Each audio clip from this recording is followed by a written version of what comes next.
8ನೇ ತರಗತಿ ಓದುತ್ತಿರುವವರಿಗೆ ಒಳ್ಳೆಯ ಸುದ್ದಿ. ಉಚಿತ ಬೈಸಿಕಲ್ ವಿತರಣೆ ಕಾರ್ಯಕ್ರಮ ಮತ್ತೆ ಆರಂಭ.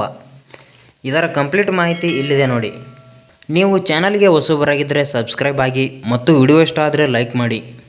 ಉಚಿತ ಸೈಕಲ್ ವಿತರಣೆ ಯೋಜನೆ ಗ್ರಾಮೀಣ ಹಾಗೂ ಗುಡ್ಡಗಾಡು ಪ್ರದೇಶಗಳ ಮಕ್ಕಳಿಗೆ ಸಾರಿಗೆ ಸೌಲಭ್ಯ ಒದಗಿಸುವ ದೃಷ್ಟಿಯಿಂದ ಉಚಿತ ಬೈಸಿಕಲ್ ವಿತರಣೆ ಕಾರ್ಯಕ್ರಮವನ್ನು 2006 ಮತ್ತು 7ನೇ ಸಾಲಿನಿಂದ ಪ್ರಾರಂಭಿಸಲಾಗಿದೆ. ಸರ್ಕಾರಿ ಹಾಗೂ ಅನುದಾನಿತ ಶಾಲೆಗಳ 8ನೇ ತರಗತಿಯ ಓದುತ್ತಿರುವ ಮಕ್ಕಳಿಗೆ ಈ ಸೌಲಭ್ಯ ಒದಗಿಸಲಾಗಿತ್ತು. ಬಸ್ ಪಾಸ್ ಹೊಂದಿದ ಹಾಗೂ ಹಾಸ್ಟೆಲ್ ಸೌಲಭ್ಯ ಪಡೆದ ಹೆಣ್ಣು ಮಕ್ಕಳಿಗೆ ಈ ಸೌಲಭ್ಯ ನೀಡಿರುವುದಿಲ್ಲ.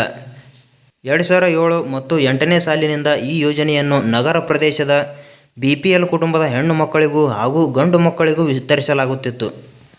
ಈ ಯೋಜನೆಯ ಸೌಲಭ್ಯವನ್ನು ಸರ್ಕಾರಿ ಅನುದಾನಿತ ಶಾಲೆಗಳಲ್ಲಿ 8ನೇ ತರಗತಿಯ ದಾಖಲಾದ ಬಾಲಕ ಮತ್ತು ಬಾಲಕಿಯರಿಗೆ ಸೈಕಲ್ ವಿತರಣೆ ಮಾಡಲಾಗುತ್ತಿತ್ತು. ಕಳೆದ ಹಲವು ವರ್ಷಗಳಿಂದ ಕಾರಣಾಂತರ ಸ್ಥಗಿತವಾಗಿತ್ತು. ಈ ಯೋಜನೆಯನ್ನು ಮತ್ತೆ ಪ್ರಾರಂಭಿಸಲು ಕರ್ನಾಟಕ ಸರ್ಕಾರ ಮುಂದಾಗಿದೆ.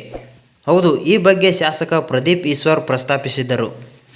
ಈಗ ಶಾಲಾ ಶಿಕ್ಷಣ ಮತ್ತು ಸುರಕ್ಷತಾ ಇಲಾಖೆ ಮಾನ್ಯ ಸಚಿವರಾದ ಶ್ರೀ ಮಧು ಬಂಗಾರಪ್ಪನವರು ಪ್ರತಿಕ್ರಿಯಿಸಿದ್ದಾರೆ. ಮುಂಬರುವ ಶೈಕ್ಷಣಿಕ ವರ್ಷದಿಂದ 8ನೇ ತರಗತಿ ಮಕ್ಕಳಿಗೆ ಬೈಸಿಕಲ್ ವಿತರಿಸಲಾಗುವುದು ಎಂದು ತಿಳಿಸಿದ್ದಾರೆ.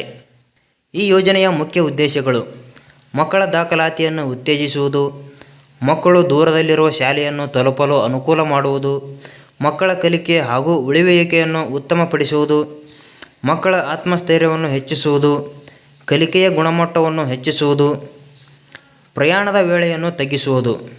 ಈ ಮಾಹಿತಿ ನಿಮಗೆ ಸಹಾಯಕವಾಗಿದೆ ಎಂದು ನಾವು ಭಾವಿಸಿದ್ದೇವೆ. ಇದೇ ರೀತಿಯ ಎಲ್ಲ ಮಾಹಿತಿಯನ್ನು ಪಡೆಯಲು ನೀವು ನಮ್ಮ ಚಾನಲನ್ನು ಸಬ್ಸ್ಕ್ರೈಬ್ ಆಗಿ ಮತ್ತು ವಿಡಿಯೋ ಇಷ್ಟ ಆದರೆ ಲೈಕ್ ಮಾಡಿ.